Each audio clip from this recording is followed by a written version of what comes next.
Welcome to Stress Management. My name is Denise Miller. I'm with the Canadian Mental Health Association of New Brunswick.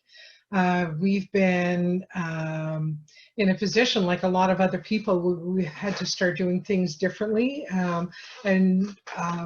Obviously, we've started doing webinars, and I think people are really enjoying the webinars because we're getting some really good participation and feedback. So I thank you for joining us today.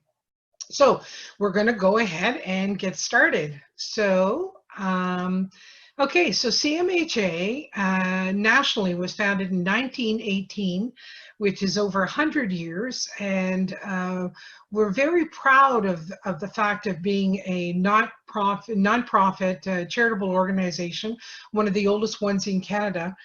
And we're a nationwide leader and champion for mental health.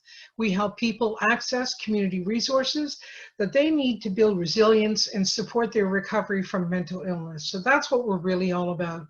So we're promoting mental fitness, mental health.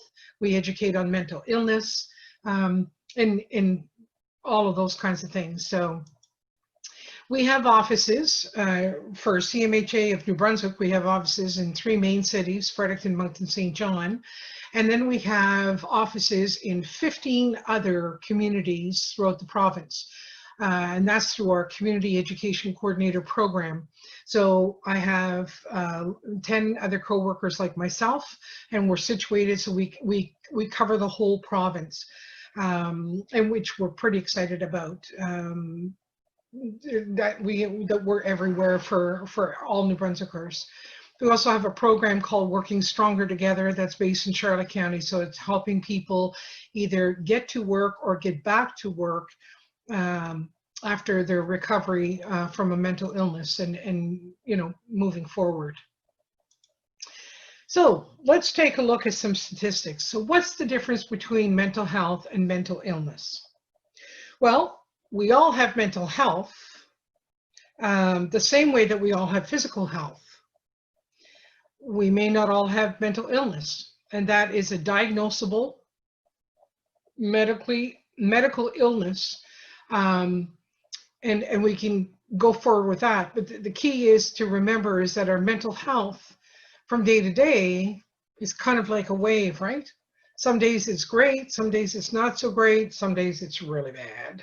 Okay, so just to remember that our mental health can fluctuate. What is the most common mental illness? Well, that definitely is anxiety. And the reason being is that anxiety is its own illness alone, but it also is a part of many other mental illnesses. So for an example, bipolar illness has a component of depression and mania, but there's always some anxiety in there. Depression has anxiety. They all have a piece of anxiety within them. So that really does make anxiety the largest and the most common of the mental illnesses. What percentage of individuals experience a mental illness at some point in their lives? What do you think would be the percentage? It's actually 20%. So 1 out of every 5 people will experience a mental illness at some point in their lifetime. I'm one. I've had 2 bouts of depression, and very happy to say that I'm in recovery from my last one and doing very well. But there's things I have to do daily, weekly, monthly. There's by hour. There are things that I have to do to stay focused and stay healthy and stay well. What percentage of people are negative thinkers? Because our attitude does have a lot to say in how we feel and think about ourselves. 3 out of every 4 people. That's higher than you thought. Sheena, actually, I think it probably would be a higher. If they redid that statistic, I suspect it might be higher today than it's ever, well, and not just because of COVID, just prior to COVID. I think because a lot more people are talking about it now, so it's not hidden so much and everything else. I think a lot more people are coming forward with their thinking that they might have an illness, and then going to talk to their doctors about it and everything else. So percentage of people who are negative thinkers, 3 out of every 4. That's a lot. That number rocked me when I heard that. That was a poll that was taken from a group of people, and they were asked specific questions, and that's what the findings were. 3 out of 4 were negative thinkers. So I think if we could understand how much a positive attitude has such a good effect on our minds and our mental health and our physical health and emotional health, all of that, I think we would strive to become more positive thinkers. And that's very possible. We can do that. In fact, I believe I did a presentation last month, a webinar on positive attitudes. So you can always take a look at that on the YouTube channel. How many individuals in Canada miss work each day due to mental health concerns? How many people do you think miss work every day in Canada due to mental health concerns? 500,000. 500,000 people miss work each day due to mental health concerns. That's a lot of people. And like I said, a lot of that too is of what we know. We know people that are coming forward with that information. They're not trying to hide it due to, a stigma and those kinds of things. So I think it's important that we, really kind of sit up and pay attention to some of these statistics. What percentage of medical visits are stress related? This one had me really going. This is what we're talking here, would be more like the emerge visits at the hospital, or quick, call into your doctor saying, I need to see the doctor right away. So what do you think the percentage is that are stress related? 70 to 90%. The emerge ones are people usually when they're having an anxiety or a panic attack, and the feelings that they get from it are very similar to symptoms of a heart attack. So that's what would have them heading off to the hospital right away to have checked. And that's, why your medical visits are up like they are, because yeah, it's there. All right, our next page. Workplace mental health.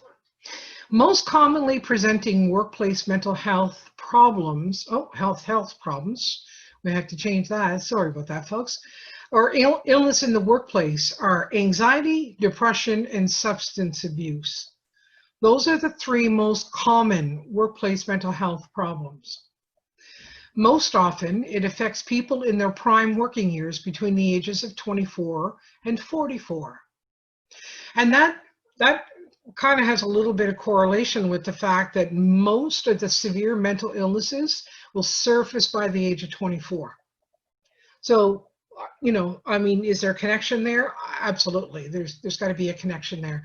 A lot of students, university students, can be close to that age or in that age when they're, studying, and a lot of times will have to put their education on hold while they deal with, a diagnosis and then begin their recovery, and then they can go back to school and continue with their education.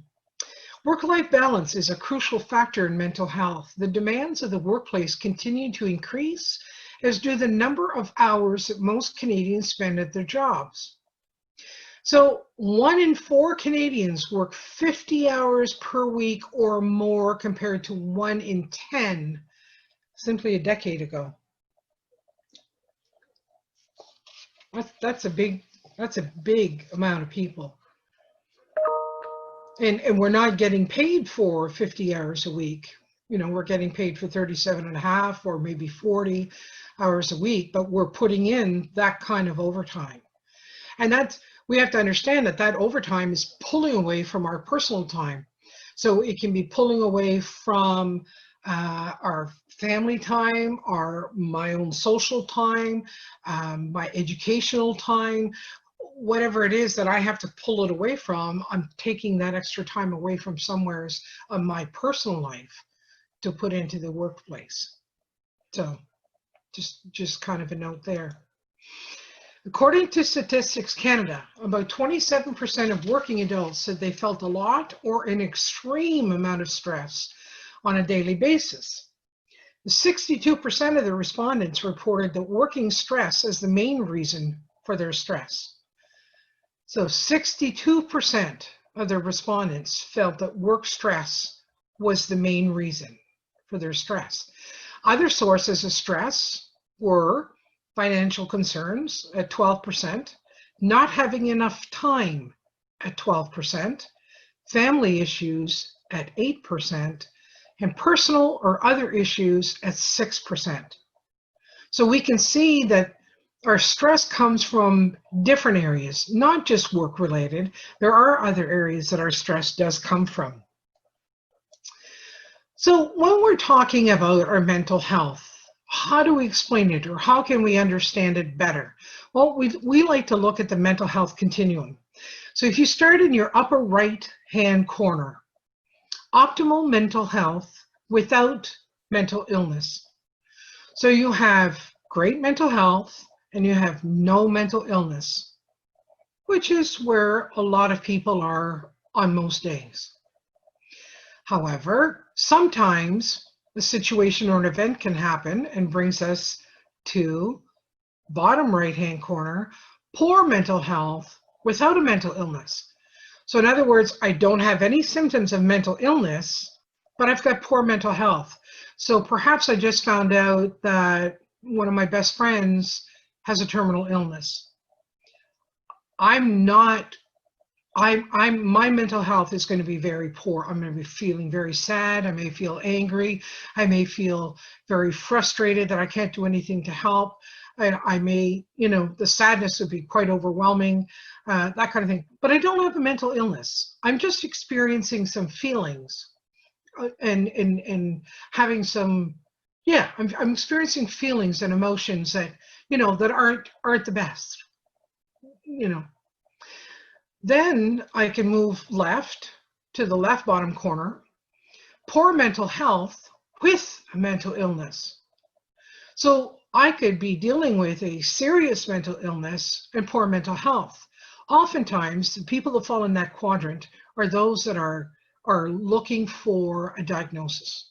There's something wrong. They don't feel good. They're not thinking clearly. They're maybe having different thoughts. Different feelings and emotions that are running around. They're struggling every day, just trying to keep up with their demands of every day. They're feeling maybe that they have to hide themselves away from the world. There's a whole lot of stuff going on, a whole lot of symptoms coming up, and they really aren't sure what it is. So they don't have good mental health, and they're suspecting they have a mental illness. So go in and get the diagnosis. But then they get a diagnosis, they understand what they're dealing with, they may be looking at medication, they maybe look at some counseling, and then they're on their way to recovery. So having a good recovery puts you up in the top left-hand corner, which is optimal mental health with a serious mental illness. You can live with mental illness and have a very happy, productive, fulfilling life. Absolutely. And that's the goal that we have as an association. We're trying to help people get to that.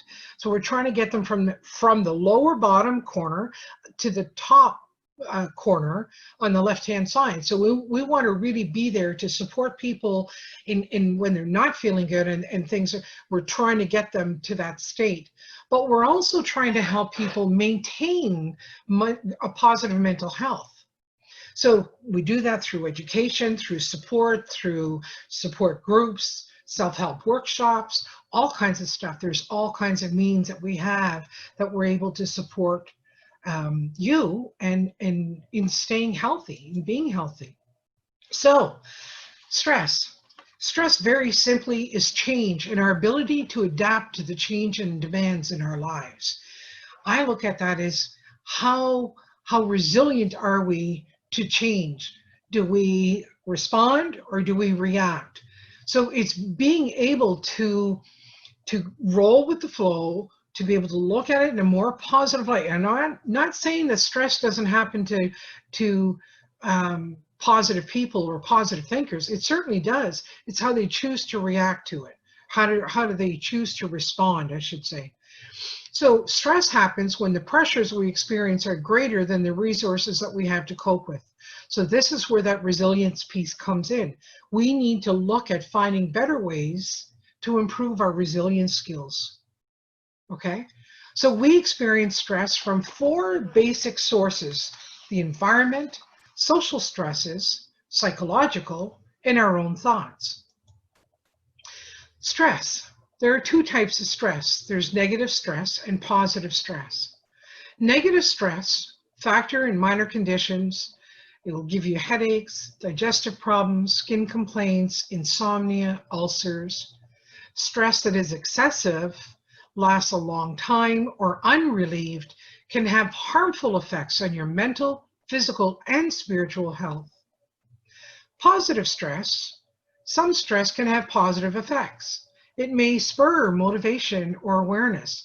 So stop and think. Your boss gives you a project to work on and says, I need this done, and you're very excited because it's quite different than what you normally do, but you know you're up to the challenge and you're pretty excited. He says, but I need it by the end of the week. Oh, now you got pressure. The pressure from that deadline is going to motivate you to get at it, to work at it, and to get it done. So we can see where stress can be good for us, but too much stress or too long of stress is not so good for us. It has a negative effect. It can create stimulation to cope with challenging situations, and positive stress may provide a sense of urgency or alertness necessary for threatening situations. So, okay, what does that mean? Well, I'm sure a lot of you have heard of the fight, flight, or freeze response. So in other words, I'm going for a walk in the woods, beautiful sunny afternoon. I'm quite a ways up the trail, and I'm strolling along, and I hear a twig snap, and I turn around and look behind me, and there's a bear on the trail. Well, I'm going to experience fight, flight, or freeze response. And that's where all the chemicals, it's a chemical reaction that happens in the body. It's due to an elevated level of stress. Very quickly, boom, I got to respond to that. I perceive threat, so I'm either going to stay and fight, or I'm going to run like crazy, or I'm going to freeze, right? So that's just giving you that little bit of fight or flight understanding. So what is the stress response? Well, just what I said, it's the fight or flight or freeze, and what's happening in our bodies when we experience stress. And what are the common causes of stress? So what happens in our body are externally, we can look at dealing with a lot of life events. So major life events would be a birth or a death, a job loss, a promotion, a marital status change. Social interaction could be rudeness, bossiness, aggressiveness by others, and bullying behavior. Organizational is rules, regulations, and deadlines. The daily hassle of commuting, misplacing your keys, mechanical issues with the vehicle. Physical environment are noise, bright lights, heat, and confined spaces. Internally, we can look at mind traps, so unrealistic expectations. I thought that was going to be a lot bigger than what it turned out to be. It's an unrealistic expectation. Taking things personally. This one I love. I actually took a course on communication, and the gentleman at one point in the afternoon handed everybody a Q-tip.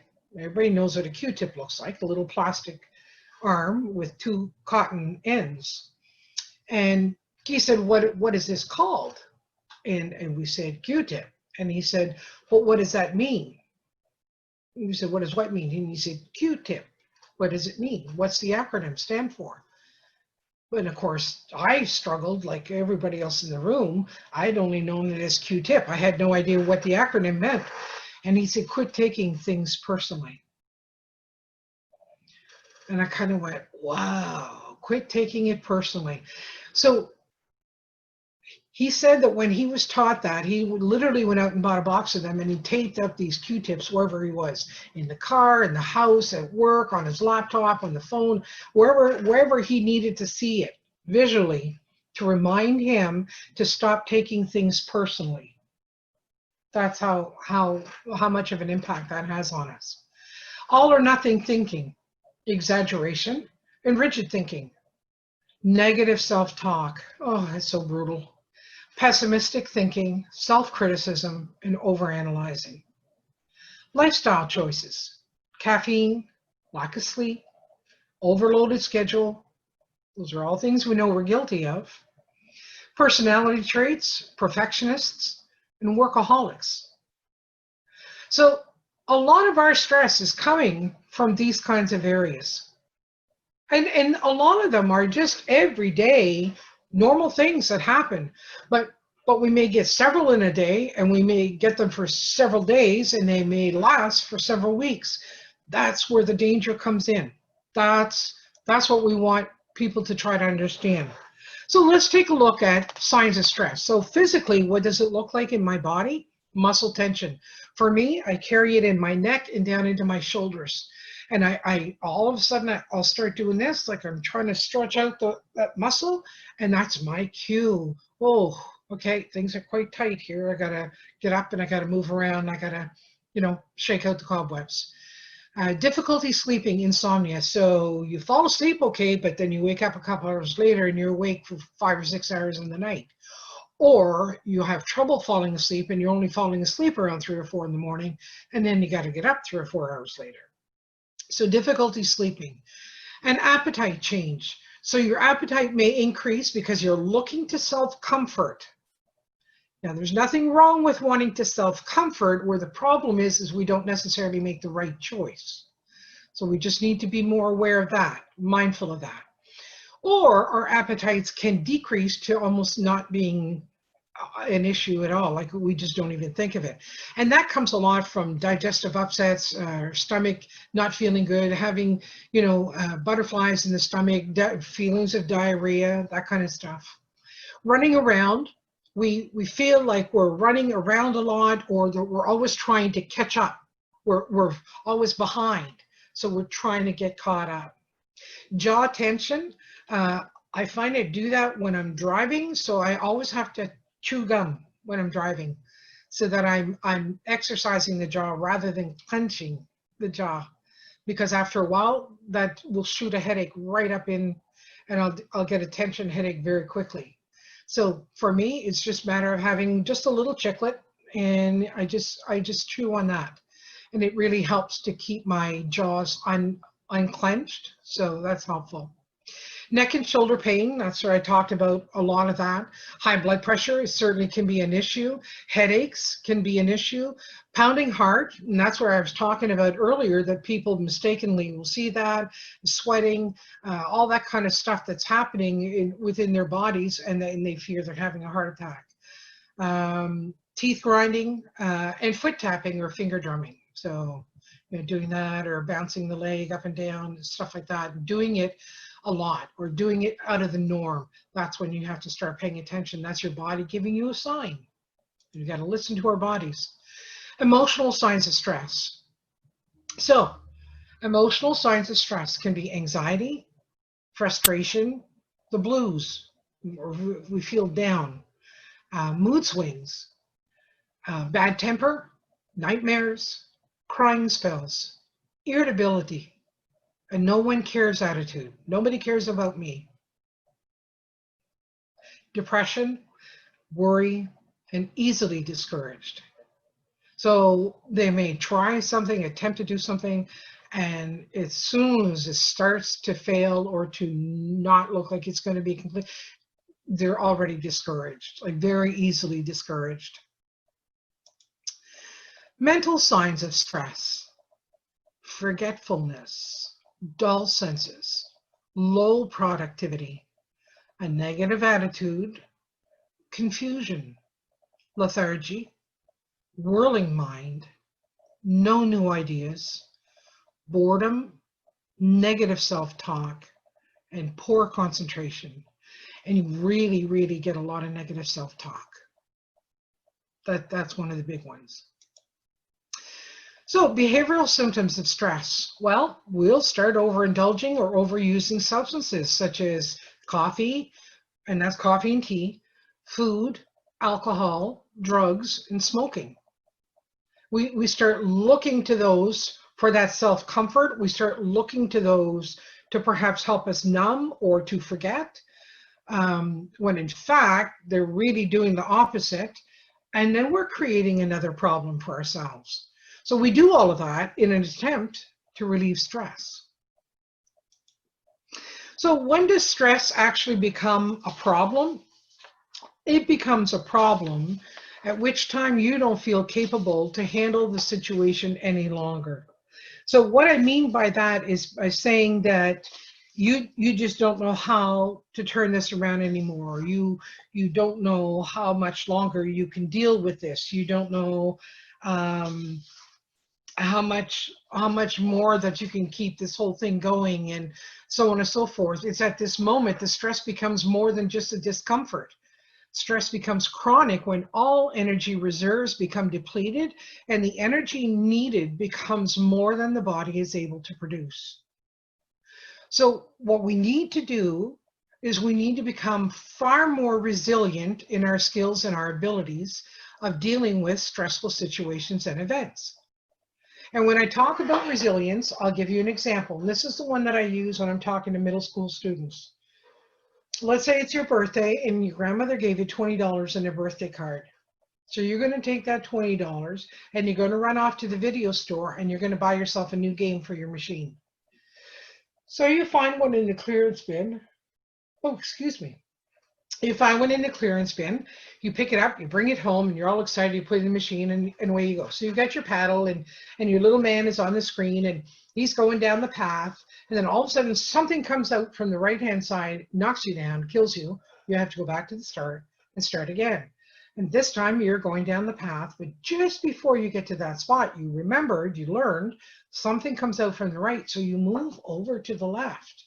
So as you proceed, that comes out from the right, it doesn't get you, it misses you.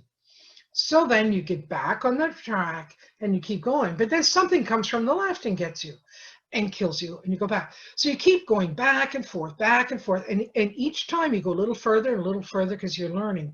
Eventually you get to the end of the level and you move on to level 2. That, my friends, is called resilience. You learned something each time. You became stronger. You became smarter. You learned the different tools that you needed to put in place to get to your goal. That's called resilience. And that's what we need to build up in ourselves as human beings. We need to become resilient people. So is it maybe by thinking something's happening? Is that in my control or is it not in my control? Well, if it's not in my control, I'm going to let it go. Right? That could be one of the first things, or a tool that you use or a skill that you develop. If it's not in my control, I'm not going to spend any time worrying and stressing about it because there's nothing I can do about it. It's not in my control. Okay, so it is in my control. Is there any validity to it? Is it true? Is what they're saying true? So, there's so many different things you can do.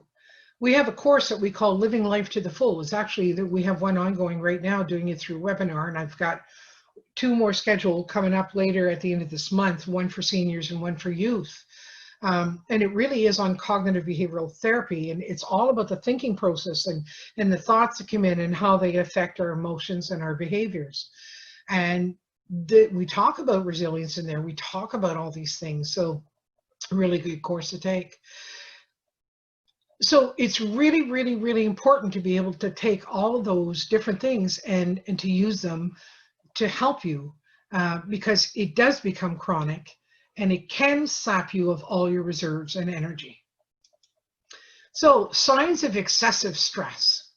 Well, difficulty cognitively, it's difficulty in reasoning, difficulty with making decisions, difficulty concentrating, problems with memory or confusion, decline in cognitive functions. Physically, it's excessive perspiration, dizziness, accelerated heart rate, high blood pressure, rapid breathing, excessive fatigue, excessive nervous energy, changes in appetite, and weight loss or weight gain. Emotionally, state of emotional shock, sadness or distress, fears and panic attacks, depression, feeling overwhelmed, irritability and frustration, anxiety, withdrawal, depersonalization, feeling isolated, apathy, frequent crying, mistrust, and mood swings. Behavioral, changes in the usual. So that's not their usual behavior. This is really different, right? Decline in performance, changes in eating or sleeping habits, lack of personal hygiene. They may go 3-4 days, 5-6 days without having a shower, without getting dressed. The dishes can be piled up for a week, and that's not, that's not abnormal. Withdrawal and isolation, unusually reserved, excessively talkative, and that's nerves more than anything else. So we can see that there are a lot of signs of excessive stress. I don't think you would necessarily see them all in a person, but you'll see some of these. And for every person, it'll be as unique as each person is. So for me, I might have had trouble with decision making and memory issues, and I could have had high blood pressure. My heart rate could have been a little bit up, changes in appetite. I could have been dealing with a lot of sadness and distress, fears and panic attacks. Depression was certainly a part of it. And changes in eating and sleeping habits. I wasn't sleeping very well. Lack of personal hygiene, that was a little part of it, not a big part of it, but a little. Enough that it would have been a change for somebody paying attention. And certainly withdrawal and isolation. So you can see where it's as unique itself as it is to each person who's dealing with it. How demand impacts our stress? Well, basically what they're saying is the higher the demand, the lower the less control that we have over situations. So it says the major causes of job stress come from problems with conflicts in demand versus control, as well as effort versus reward. So in other words, high demand, which is constant deadlines over prolonged periods of time, versus the low control, meaning they have little choice over the day-to-day organization of work, that kind of thing. That can lead to having more than double the rate of cardiovascular problems, significantly higher rates of anxiety, depression, and low morale, significantly higher alcohol, prescription, and over-the-counter drug use, and significantly higher susceptibility to infectious diseases, which in turn lead to increased disability claims, right? So our high effort, physical or mental, and reaping little reward, compensation, or financial gain or career enhancement are associated with triple the rate of cardiovascular problems and significantly higher rates of depression, anxiety, and conflict-related problems. So you can see where those demands take their toll on us. So 58% of Canadians report feeling role overload. Significantly higher prevalence of anxiety and depression in employees working more than 49 hours a week. People spent 45 fewer minutes each workday with their families in 2005 than they did in 1985. So that's a 1 in 4 are doing that much more overtime versus the 1 in 10. Employee performance, rates of illness, absenteeism, accidents, and staff turnover are all affected by employees' mental health status. So, how do you react to stress? Well, Stress response would be getting overexcited. The symptom is that you tend to become angry, agitated, or keyed up under stress.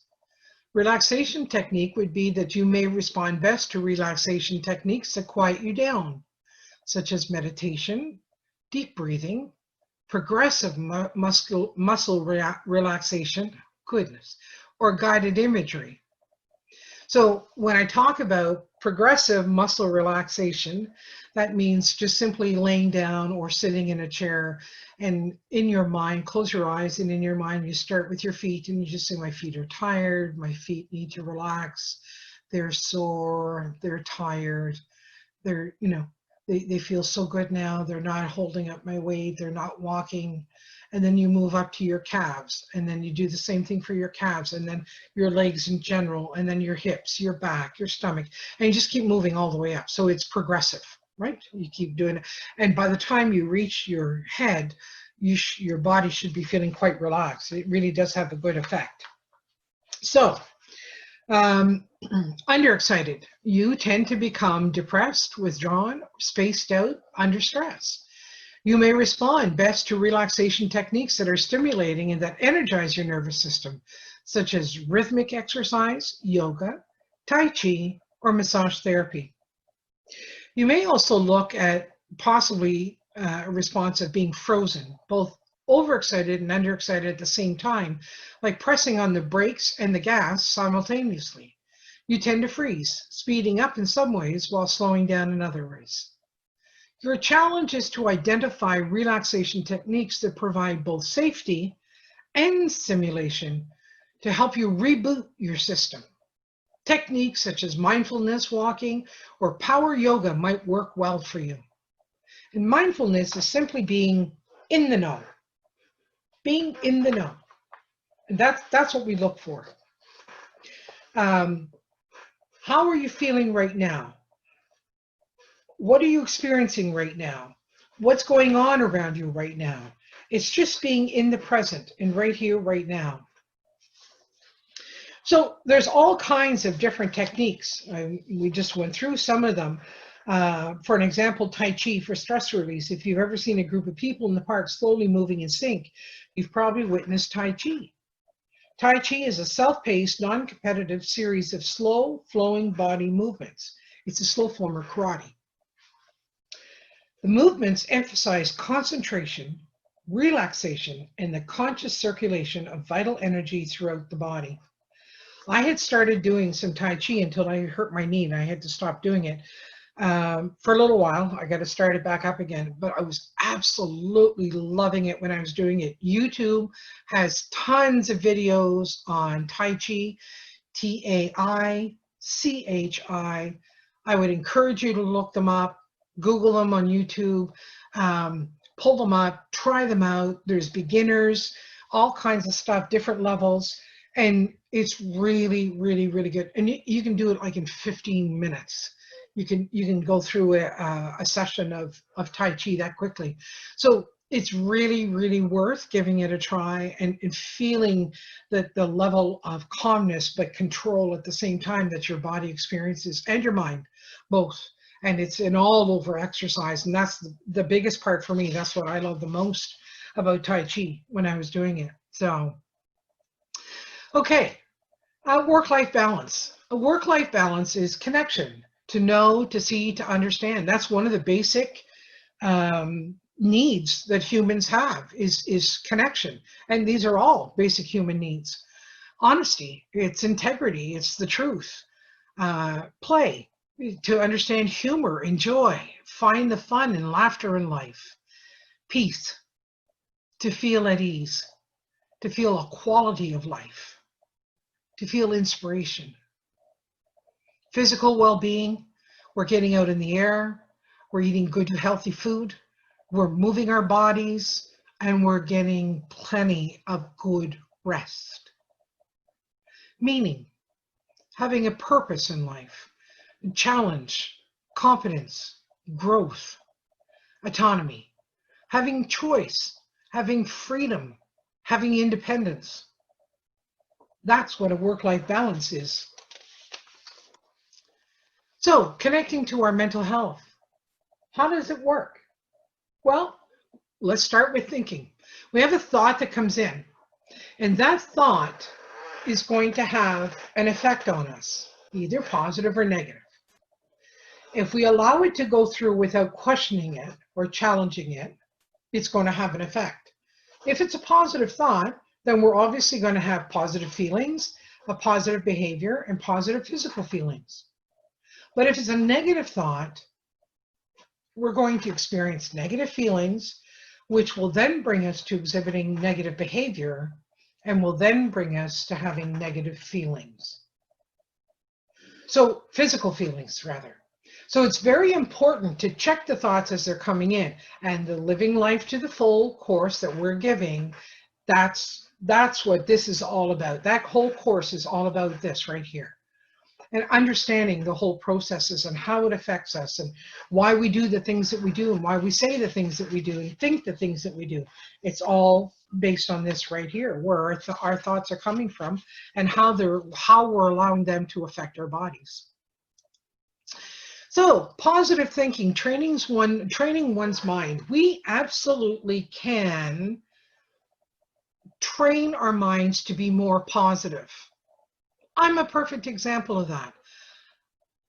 I grew up a very negative thinker, and I spent most of my life being a negative thinker. It's only been the last 10 years or so that I've learned the effects of negative thinking versus positive thinking, and I've been working on changing my outlook and my views and my perceptions and my thoughts and all this kind of stuff, and trying to get things to turn more to the positive. And I'm very happy to say that it's been working. Am I there yet? No. I think that'll probably be ongoing for the rest of my life, which is absolutely fine. I'm fine with that, because I'm always looking at ways, how can I be more like the person I really want to be? So I'm constantly working on things for myself, and self-esteem, self-confidence, all that kind of stuff, self-compassion. So becoming more of a positive thinker is absolutely a bonus. It's a plus. And when we can do that, it's very rewarding. To be aware of our thoughts and our perceptions, to anticipate happiness, health, and success. Voluntarily allow our thoughts, words, and images that are conductive to positive results. And here's what I ask you. I ask you to ask yourself, if somebody were to describe me as either a positive person or a negative person, and be honest, how would they describe you? And if it's positive, wonderful, keep going in that direction. But if you really think that they would describe you as being a negative person, then perhaps you need to get a better understanding of why you think the way you do and why you let those thoughts affect you the way they do. And perhaps the Living Life to the Full course that we do would be very helpful in turning those thoughts around.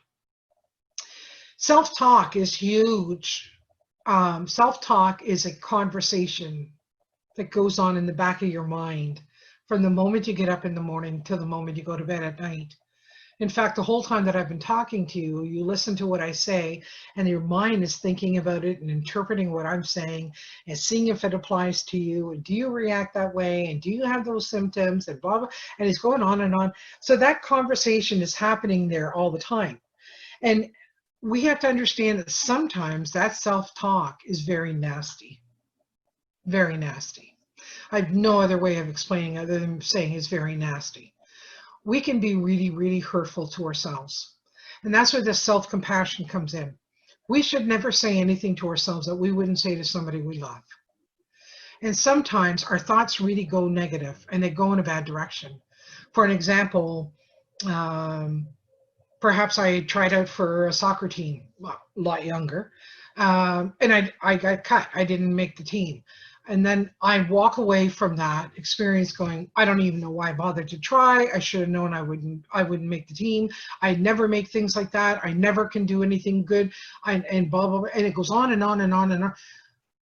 What we have to understand is negative self-talk, when it continues and continues and continues, it can become a self-fulfilling prophecy. If you haven't heard it before, there's a saying, tell a child he's stupid enough times, he'll grow up stupid. It's we have to get that in our minds, that our self-talk, we tend to start believing it after a while. And that's what I'm saying. If it's positive, then great. But if it's a negative self-talk, you're hurting yourself. And we experience enough hurt in our daily lives that we don't need to be doing it to ourselves too.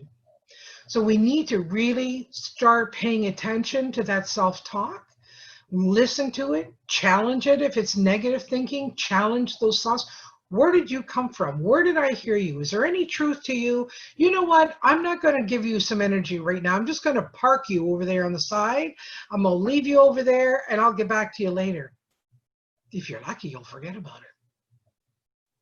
It's the negative thinking that we allow to get in that causes the damage, and that's where we need to stop doing that. Thinking traps, cognitive distortions, we talked about that a while ago. It's the same idea, right? It's how we're thinking about ourselves and we're allowing our thoughts and everything to control what's going on. So how do we build mental wellness? Well, we have to learn to manage stress more effectively at work and at home. So maybe it's looking at building stronger relationships at work. So, you know what, this time of the month, I'm really busy, but in 2 weeks from now, you're really busy. So why don't we share the workload and we help each other out? So we're both kind of consistent in our workloads instead of having this great big hump. And then, you know, so we do that at work, but we also do it at home. When I was bringing up my boys, I get two wonderful young men, and when I was bringing up the boys, like, they had chores to do. I worked full time, their dad works full time, the boys went to school full time. We all had responsibilities, but it had to be the same in the home too. We all get to live here. So everybody pitched in and everybody had chores, and there were no girl chores and boy chores. There were chores.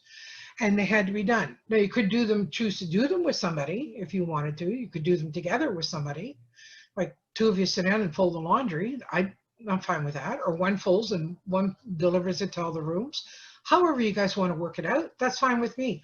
But you want us to spend more family time together, then you need to help us with the things that need to get done. Exercise regularly. That's easy enough to do away from work, but a little more challenging to do at work. I find today more and more and more people are having lunch at their desk and working through their lunch hour. That break can be an amazing mental and emotional break for you. Have your lunch while you're working, but get up and take your half hour and go outside and walk around the building a few times. Walk down to the end of the road and back a couple of times.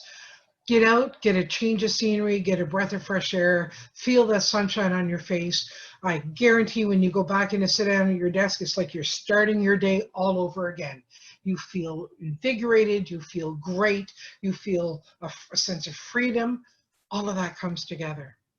Healthy diet, eating healthy food, good food, and never stop learning. We had a webinar on nutrition last week. I'm going to say last week or the week before, but I think it was last week. And I took it, and I'm always learning, right?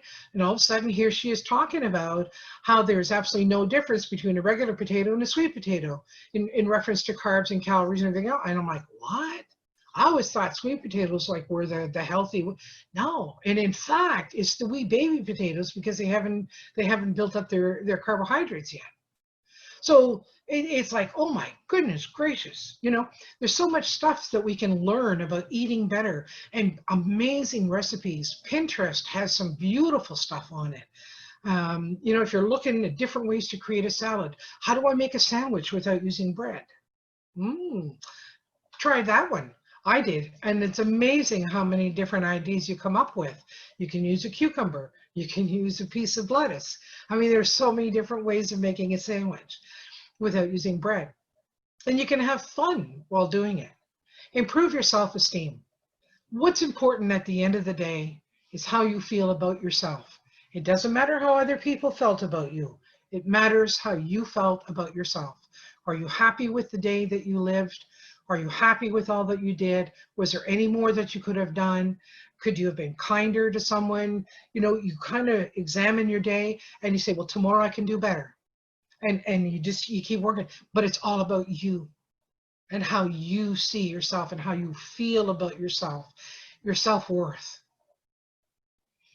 There's all kinds of workbooks too out there, chapters. I know they have them. A lot of places have them. So there are workbooks on self-esteem, self-compassion, all those kinds of things. I always have a workbook on the go. I always have something on the go. Always trying to, you know, to work at things. Adapt to changes. Change is probably one of the hardest things that humans have trying to accept or get used to, because we fear the unknown, which is very, very, very common.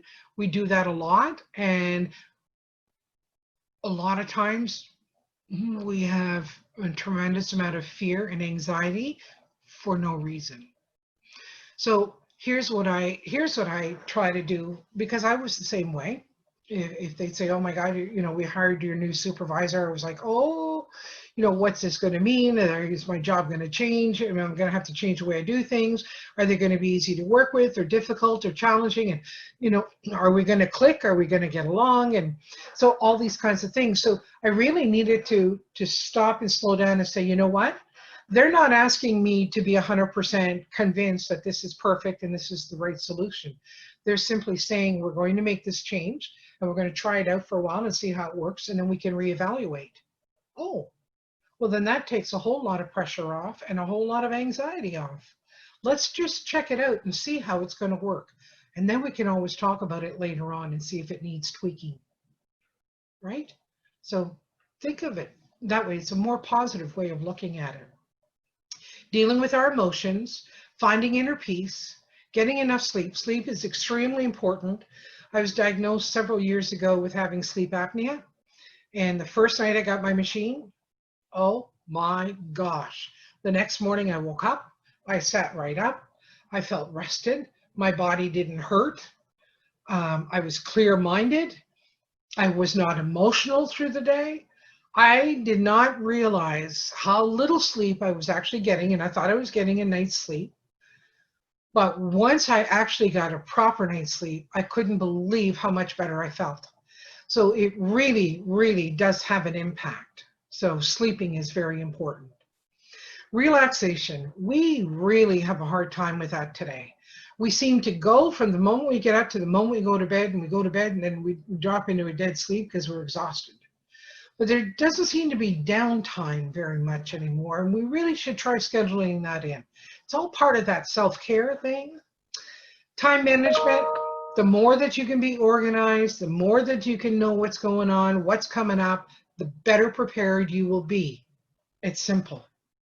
Build positive relationships. Again, at work or at home, it doesn't matter either way, but you're building positive relationships to help you get the work done that you need to get done. And that's what that's all about. That's huge. Develop a strong support network. So I can give you an example. Perhaps you have aging parents and you have 3 siblings. Taking care of your aging parents shouldn't only fall on your shoulders. It should fall on the 4 of you. The 4 of you should be responsible for that.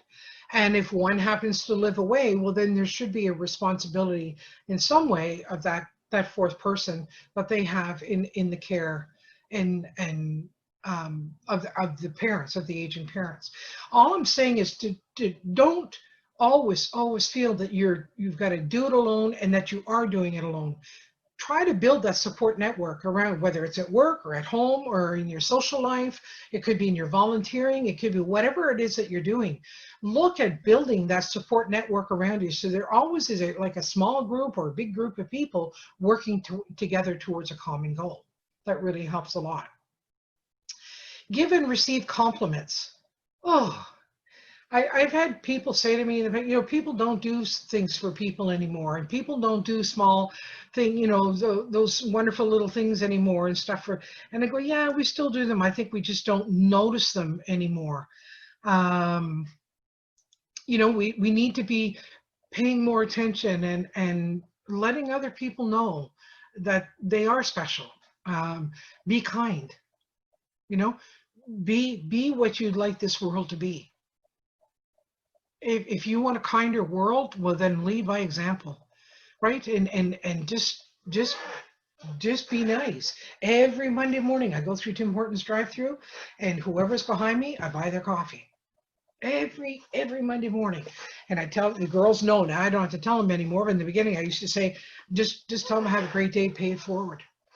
That's it. That's it. Just start somebody's week off on the right foot, on a positive foot. It's not a big deal. It's not a big expense. It's $2, you know. But it's my way of saying to somebody, total stranger, have a great day. So get involved in your community. That's really, really, really valuable. Volunteering is huge. It's what you get out of it. Obviously, whoever you're volunteering for is going to get a lot too from your service. But it's the feeling it gives you. It's the contentment. It's the peace. It's the feeling of satisfaction, the feeling that you participated, the feeling of community. It's all the different things that it gives you when you know that you receive when you're out there and you're volunteering. And there's so many different ways that you can get involved in your community, whether it's through sports programs for the kids, or it could be dance for the kids. It could be at the library. It could be through your church. It could be through the Boys and Girls Club. There are so many different ways of being able to do it and getting involved in your community. Reach out and find out. And perhaps your employer supports a not-for-profit, and you could also support them through some volunteering. Because I know as a not-for-profit, we appreciate any volunteering that anybody wants to do to give us a hand when we're doing events, when we're, you know, it could be in our offices, wherever. We appreciate all the people come forward with in skills and abilities. Setting priorities. I think we need to make sure that we revisit our priorities on a regular basis. And whether it's every 3 months or every 6 months, I think you need to sit down and you need to make a list. Okay, what are my top priorities right now? And then say, okay, well, what were they the last time I checked in? And what should they be moving forward?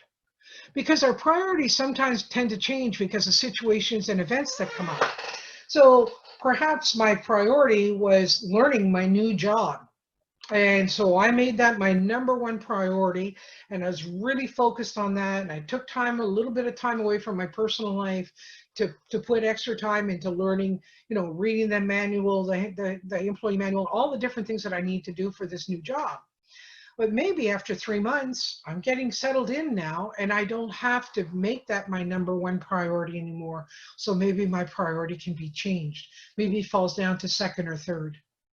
So what we need to do is keep looking, because sometimes what we still think is our #1, #2, #3 priorities are really not priorities anymore, and something else has jumped ahead or should be jumping ahead of the others. So it's a matter of checking in with yourself. Just checking in with yourself and making sure that everything is still okay. Are my priorities where I like them to be? Is it what I need them to be right now? Perhaps since the last time I checked in, my aging parents took a downward slide in their health. Now they've moved up to 1st, and these things have got bumped down, but this one's still important, so it better stay 2nd, right? I still have to keep some focus on it. So just try to keep an idea, because it helps give you direction. It helps you to know where you're going and where you need to go, right? To work on the goals that you have, or the, you know, all these different things the priorities that you've got going on. Problem solving is a skill. It's a skill. I teach it in a program called Kids Have Stress Too. I recently did one through a webinar. It's 3 sessions for parents and caregivers of little children. And I teach you in this program a whole lot of stuff, but one of the things that we do teach is the problem-solving model, and then we get you to teach it to your children. It's one of the best gifts that you'll ever give to your children, so it can absolutely be an amazing gift that you give to yourself. Is to understand that there's a process in solving problems. And when we go through the steps of solving the problems, we're more focused, and we're going to find greater success that way. than if we just try to throw ourselves into it and not have any idea which direction to go in or where to go. So having all of these skills, building these skills, refining these skills, fine-tuning them, learning about them, it's all for your mental, emotional health, and thereby your physical health too. Because if your mental and emotional health aren't on, you're not going to be feeling great either. It does have that effect. So I think it's really, really, really important that you stay focused and you keep, you really keep looking at the things that you can do better for yourself. And keep in mind, every time that you do something, your children are watching. You're their greatest teacher. So when you teach them how to respond to situations, how to respond to certain events, how to positively self-talk, because you're going to verbally do it out loud. You're going to problem solve verbally. You're going to pat yourself on the back for a job well done. You start teaching them all these things and they're going to grow up that way. Or they can grow up very negative minded. So we really, with that choice, I think it's easy enough to make, not only for your child's benefit, but the greatest one that will benefit will be you. Because what you give to yourself gives you that much more to give to others. And as women, we are natural born caregivers. So it's natural for us to care for everybody else and leave us to the last. We need to flip that. We also have a self-care webinar that I did recently. You should be able to find that on YouTube too.